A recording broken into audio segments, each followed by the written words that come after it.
नमस्कार दोस्तों। आपका स्वागत है आज की इस कड़ी में। लहसुन क्यों नहीं खाना चाहिए, इसी पर और विचार करते हैं। लोग ऐसा कहते हैं कि आयुर्वेद में कहा गया है कि लहसुन खाना चाहिए, इससे बहुत फायदे होते हैं। ठीक है, दवाई के तौर पर खाते हैं तो उसका लाभ होता है, लेकिन किस बीमारी में किस तरह से खाना है उसकी विधियां दी गई हैं आयुर्वेद में। हमारी ही एक मित्र डॉक्टर संगीता नेहरा आयुष डिपार्टमेंट में हरियाणा में डायरेक्टर हैं। उनके साथ मैंने पहले भी एक एपिसोड आपके साथ साझा किया था। उनका ये कहना है कि मैंने पूरा आयुर्वेद का ग्रंथ पढ़ के देख लिया है, कहीं भी नहीं लिखा हुआ कि गार्लिक खाने से शरीर को ये लाभ होते हैं। कुछ खास परिस्थितियों में कुछ खास बीमारियों में उसका इस्तेमाल बताया गया है, और वो भी 7 दिन से ज्यादा नहीं लेना है। उसकी पूरी विधि बताई गई है किस तरह से लेना है। लेकिन आज जो लोग कच्चा लहसुन खा रहे हैं, सुबह उठते ही खा रहे हैं, हर सब्जी में डालकर लहसुन खा रहे हैं। आज तो ऐसी कोई चीज ढूंढनी मुश्किल हो गई है जिसमें लहसुन ना हो। मसालों में, बेकरी की आइटम में, हर चीज में, बिस्किट्स में, ब्रेड में, हर चीज में लहसुन डाला जा रहा है। उसी के कारण इतनी ज्यादा नकारात्मकता बढ़ गई है। लोगों की सहन शक्ति कम हो गई है, क्रोध इतना बढ़ गया है, आक्रोश इतना बढ़ गया है, और खुद से खुद को समझ नहीं आ रहा है कि हम किस तरफ जा रहे हैं। बस लोग कह रहे हैं और सुनकर हम मान रहे हैं। हमारे शरीर की प्रवृत्ति क्या है? अगर हमारे शरीर में पहले से ही पित्त प्रकृति है, बहुत गर्मी है, तो और ज्यादा लहसुन खाने से गर्मी भड़केगी और बीमारियां पैदा होंगी। और ये मैं कोई सुनी सुनाई बातें नहीं कर रही हूँ, ये मैंने अनुभव से जो जाना है वो आपके साथ साझा कर रही हूँ। मेरी मदर पित्त प्रकृति की थी, उनके शरीर में बहुत गर्मी थी, उनसे गर्मी बर्दाश्त नहीं होती थी, खाना बनाना भी उनके लिए मुश्किल हो जाता था, उन्हें इतनी गर्मी लगती थी। लेकिन वो सब्जियों में लहसुन डालकर खाती थी, लहसुन का प्रयोग करती थी, क्योंकि यही कहा जाता है कि लहसुन खाने से कोलेस्ट्रॉल कम हो जाता है, तो लोग दिन रात खाते हैं, तो वो भी खाती थी। जब मैं ध्यान में आई और मुझे पता चला कि नहीं खाना चाहिए, पहले भी पता था लेकिन फिर मैंने भी खाना शुरू कर दिया। लेकिन जब ध्यान में आई और पता चला कि किस किस तरह से हमारे आंतरिक जो सिस्टम है, जो सूक्ष्म शरीर है, उसको नुकसान पहुंचाता है, तब समझकर मैंने खाना छोड़ दिया। और मैंने आकर अपनी माता जी को कहा कि आप थोड़े दिन लहसुन बंद कर दीजिए, फिर देखते हैं क्या होता है। तो उनके जो गर्मियों के मौसम में, सर्दियों के मौसम में उनके हाथ पांव में स्वेलिंग हो जाती थी, और वो फट जाती थी स्किन, और खून निकलना शुरू हो जाता था, खून रिसता था। बचपन से मैं देख रही थी। उसके लिए वो कितने इलाज कर चुकी थी, लेकिन बिल्कुल आराम नहीं आता था। हर साल जब मौसम बदलता था, तो साल में 2 बार वो बीमार होती थी, और तब घर का सारा काम हमें खुद करना पड़ता था। लेकिन जब उन्होंने लहसुन खाना बंद किया, तो उस साल उन्हें कोई तकलीफ नहीं हुई, उनकी स्वेलिंग भी नहीं हुई, उनकी उंगलियों से खून भी नहीं रिसा। तो मैंने उन्हें बताया कि देखो, आपने लहसुन खाना बंद किया है तो आपकी ये बीमारी ठीक हो गई है, क्योंकि आपके शरीर को उतनी गर्मी की जरूरत नहीं थी जितनी आप ले रहे थे। तो वो कहीं ना कहीं से बाहर आ रही थी। तब उन्हें समझ में आया कि इतनी दवाइयां खाने के बाद जो चीज ठीक नहीं हुई, केवल लहसुन छोड़ने से ठीक हो गई। और एक जो सबसे बड़ी परेशानी आ जाती है, समस्या बन जाती है, कि जब हम कहीं जाते हैं किसी के घर में और हम कहते हैं कि लहसुन वाली सब्जी हम नहीं खाएंगे, तो चर्चा का विषय बन जाता है। मेरे साथ भी ऐसा ही होता था, क्योंकि जोश में आकर हमें पता नहीं लगता, और हमें लगता है हम तो सही बता रहे हैं, सबको सबको इसका लाभ होना चाहिए, तो हम बता देते हैं। तो बहुत चर्चा होनी शुरू हो जाती है, लोग इसका बहुत विरोध करते हैं। बहुत हैरानी की बात है कि अगर हम डॉक्टर के पास जाते हैं और डॉक्टर हमें कहते हैं कि आपको ये तकलीफ है और आपको ये दवाई के साथ ये परहेज करना है, जैसा भी परहेज डॉक्टर बताता है हम करते हैं, और हमारे घर वाले, आसपास के सब लोग मान जाते हैं कि हाँ, हमें ये तकलीफ है तो हमें ये परहेज करना चाहिए। और हम अगर बद परहेजी करते हैं तो हमें याद कराया जाता है कि आपको ये नहीं खाना, आपको ये मना है। लेकिन जब आध्यात्मिकता के मार्ग पर हम चलते हैं और गुरु ने जो चीज मना की है वो नहीं खानी है, जब हम ऐसा कहते हैं तो लोग फिर तर्क देना शुरू करते हैं, और हम कमजोर पड़ जाते हैं और चर्चा का विषय बन जाता है। मुझे भी समझ नहीं आता था क्या करना चाहिए। आज लोग मुझसे पूछते हैं कि ऐसा हो तो क्या करना चाहिए। तो हमें समझदारी से काम लेना है। या तो आप इतने मजबूत हैं, आप कहो कि ये मेरे स्पिरिचुअल डॉक्टर ने मना किया है, इसलिए मुझे परहेज है, मुझे ये नहीं खाना है। या आप कहो कि मुझे ये तकलीफ है, जलन होती है, एसिडिटी होती है, मुझे डॉक्टर ने मना किया है इसलिए मैंने नहीं खाना है, ये भी एक तरीका है। या आप घर से थोड़ा खा के जाओ और ऐसी चीजें पहले से ही सोच के चलो कि मुझे वो चीजें खानी है जिनमें लहसुन नहीं है। जैसे शादी में जाते हैं, फ्रूट्स होते हैं, फ्रूट सैलेड होता है, टिक्की होती है, गोलगप्पे होते हैं, चीला होता है, दही भल्ला होता है, राइस होते हैं, ऐसी बहुत सारी चीजें होती है, जलेबी है, गुलाब जामुन है, हलवा है, कॉफी है, स्नैक्स हैं कुछ, बहुत सारी चीजें मिल जाती हैं अगर हम ढूंढना चाहें तो। लेकिन हम ही इस तरह से जाते हैं परेशान होकर, अरे क्या करेंगे क्या खाएंगे, फिर हम चर्चा का विषय बन जाते हैं। आप बिंदास खाइए, आपको पता है इन चीजों में लहसुन नहीं है, आप खाइए और बता दीजिए कि भी अब मैं बस और नहीं खा सकती हूँ, मेरा पेट भर गया है, मैंने इतने सारे स्नैक्स खा लिए। मैं भी जाती हूँ तो ऐसे ही करती हूँ, तो फिर चर्चा का विषय नहीं बनता। एक बार मैं पत्री जी के साथ किसी पिरामिड मास्टर की बेटी की शादी में गई। वहां जाके हमने पूरा खाना जो लगा था देखा कि किस चीज में लहसुन नहीं है, अपनी तरफ से पूरी रिसर्च की, और एक जगह पर हमें दाल और रोटी मिल गई, तो हम बड़े खुश होके वापस आए कि पत्री जी को हम ये खिला सकते हैं, दाल और रोटी। जब आए और पत्री जी को हमने कहा कि पत्री जी एक चीज हमें मिली है जिसमें लहसुन नहीं है, अगर कहो तो आपके लिए ले आए, तो उन्होंने कहा नहीं, मैं खुद देखूंगा और मैं अपने आप जो खाना होगा मैं देख के खा लूंगा। तो उन्होंने पूरा जो भी खाने का सब लगे थे स्टॉल सब देखे, और एक जगह पर टोमेटो सूप का स्टॉल था, वो हमारी नजर नहीं पड़ी, हम उस तरफ गए ही नहीं। उन्होंने वो टोमेटो सूप का स्टॉल देखा और उसके पास बैठ गए और बोलते मुझे तो टोमेटो सूप ही पीना है। 2 बाउल उन्होंने टोमेटो सूप पिया।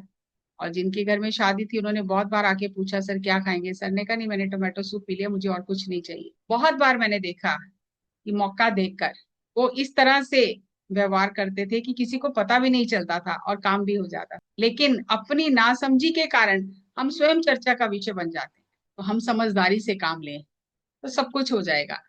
हम डर डर के पहले ही चलते हैं कि चर्चा हो जाएगी, तो वैसे ही होती है। मैं भी अपने परिवार के साथ जाती हूँ, तो पहले मैं भी ऐसे ही करती थी, ये नहीं खाऊंगी इसमें गार्लिक है, ये नहीं खाऊंगी इसमें गार्लिक है, नहीं नहीं से शुरू करती थी। लेकिन बाद में मुझे समझ में आया कि मैं ही गलत जा रही हूँ, तो मैंने देखना शुरू किया, पहले ही देख लेती थी कि किस चीज में गार्लिक नहीं है। तो कभी दही भल्ले खा लिए, कभी टिक्की खा ली, मटर कुलचा खा लिया, कुछ मीठा खा लिया, बस हो गया।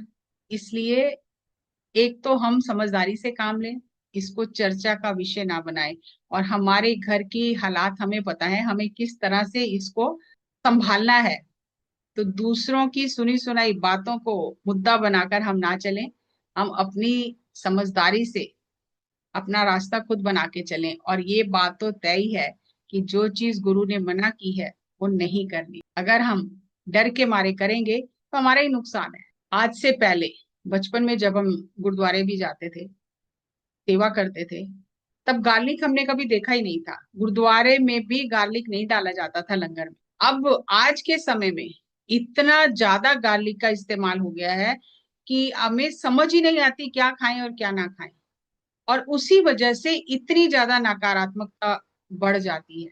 हमारा सूक्ष्म शरीर जो है वो बदल जाता है, हमारा स्वयं पर से नियंत्रण समाप्त हो जाता है, छोटी छोटी बातों पे हमें गुस्सा आ जाता है, हम इरिटेट हो जाते हैं, विचलित हो जाते हैं, हमारी सोच जो है वो निरंतर बढ़ती चली जाती है, हर बात को लेके इतना सोचते हैं, सोच पर हमारा कोई कंट्रोल ही नहीं रहता है। क्योंकि हम जैसे आग में अगर घी डालेंगे तो आग तो प्रज्वलित होगी, शांत नहीं होगी, वही हम कर रहे हैं। हम जो भी खा रहे हैं, हम अपने नकारात्मकता को और बढ़ा रहे हैं, उत्तेजित कर रहे हैं तो कहाँ से शांति आएगी मन में। और लोग कहते हैं ध्यान कर रहे हैं तो शांति नहीं आ रही है। अब थोड़े दिन अपने खाने पर कंट्रोल करके देखो, क्योंकि साधक का खाना बहुत ही स्वच्छ, रुचिकर, स्वादिष्ट और सात्विक होना चाहिए। थोड़े दिन आप खाने की परहेज करके देखोगे तो आपको पता चलेगा ध्यान करना बहुत सहज हो गया है। और जब आप ऐसी उल्टी सीधी चीजें खा लेते हैं तो ध्यान होता ही नहीं है, ध्यान लगता ही नहीं है, मन बहुत ज्यादा भागता है।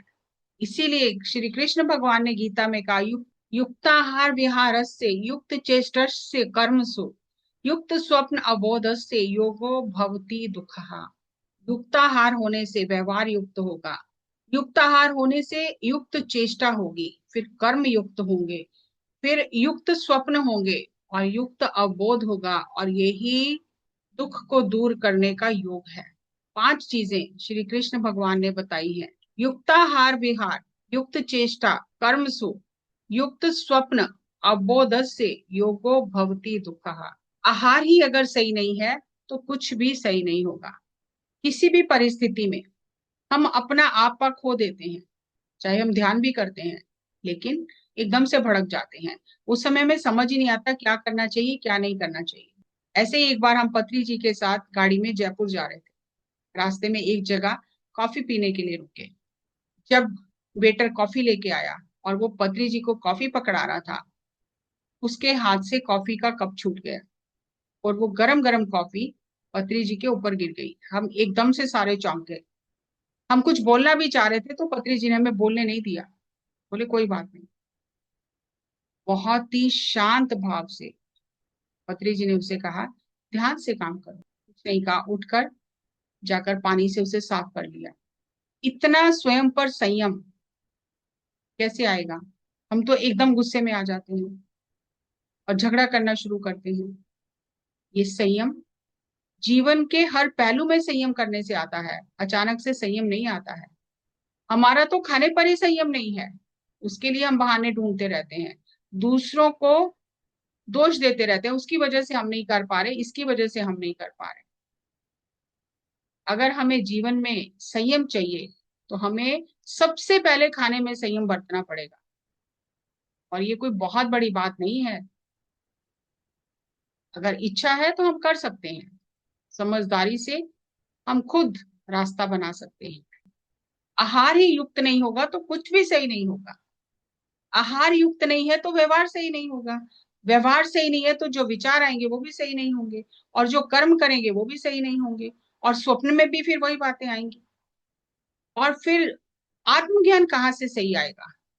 तो आत्मज्ञान हो हमें, इसकी जड़ हमारे आहार में है। आहार को, आहार की महानता को, महत्ता को कम ना समझे। वहीं से शुरुआत होती है, बीज वही है। बीज अगर सही होगा तो पौधा बहुत बढ़िया अंकुरित होकर बड़ा वृक्ष महान बनेगा। वहीं से आत्मज्ञान का बीज प्रस्फुटित होकर बड़ा महान वृक्ष बनेगा। आहार पर ध्यान दीजिए। बासी खाना, माइक्रोवेव में खाना गर्म करके खाना, माइक्रोवेव में खाना बनाना, मशरूम खाना, ये सब वर्जित है। मशरूम ना तो फल है ना सब्जी है, वो फंगस से पैदा होता है। और आजकल जिस तरह से मशरूम बनाए जाते हैं, अगर आप बनता हुआ देख लो तो वो तो लकड़ी की फंगस से बनाया जा रहा है। ये चीजें हमारे शरीर से प्राण ऊर्जा को लेती हैं, हमें देती नहीं है प्राण ऊर्जा। हमारे शरीर की ऊर्जा को ले लेती हैं पचने के लिए। जितना खाना हल्का होगा, पचने में सुपाच्य होगा, रुचिकर होगा, स्वादिष्ट होगा, उतनी जल्दी पच जाएगा और उतना ध्यान करना सुगम हो जाएगा। जो खाना भारी होगा, गरिष्ठ होगा, तला भुना होगा, तामसिक होगा, राजसिक होगा, वो उतना पचने में समय लेगा। और खाना पचाने में ही जब सारी ऊर्जा जा रही है तो ध्यान कहाँ से लगेगा? हमें अपनी ऊर्जा को बचा बचा के सब जगह से सही जगह पर लगाना है, तब हमारी जिंदगी में कुछ बदलाव आएगा। अब 40 दिन इस प्रकार सात्विक खाना खाकर देखें और ध्यान करें, तब आपको कैसा लगता है। और जब आप जो मन में आए खाते रहते हैं, तब आपको कैसा लगता है, तो आपको स्वयं से पता चलेगा। इसीलिए सर ने कहा, बी ए स्पिरिचुअल साइंटिस्ट। अनुसंधान करो, खोज करो, खुद के ऊपर एक्सपेरिमेंट करो। इसने कहा तो मैंने कर लिया, उसने कहा तो कर लिया, नहीं, खुद के ऊपर एक्सपेरिमेंट करो, फिर आपको पता चलेगा, फिर कुछ निष्कर्ष निकलेगा। यहाँ वहां से सुन के जब हमें अंदर से नहीं लग रहा तो हम चर्चा का विषय बन जाते हैं। स्वयं के लिए हमें स्वयं ही प्रयास करना होगा, तभी हम आगे बढ़ेंगे। और भी कोई आपका प्रश्न हो तो आप कमेंट बॉक्स में जरूर लिखें। जो भी पत्री जी से मैंने जाना है उसके अनुसार जरूर आपके साथ वो बात साझा करूंगी। तब तक नमस्कार, धन्यवाद।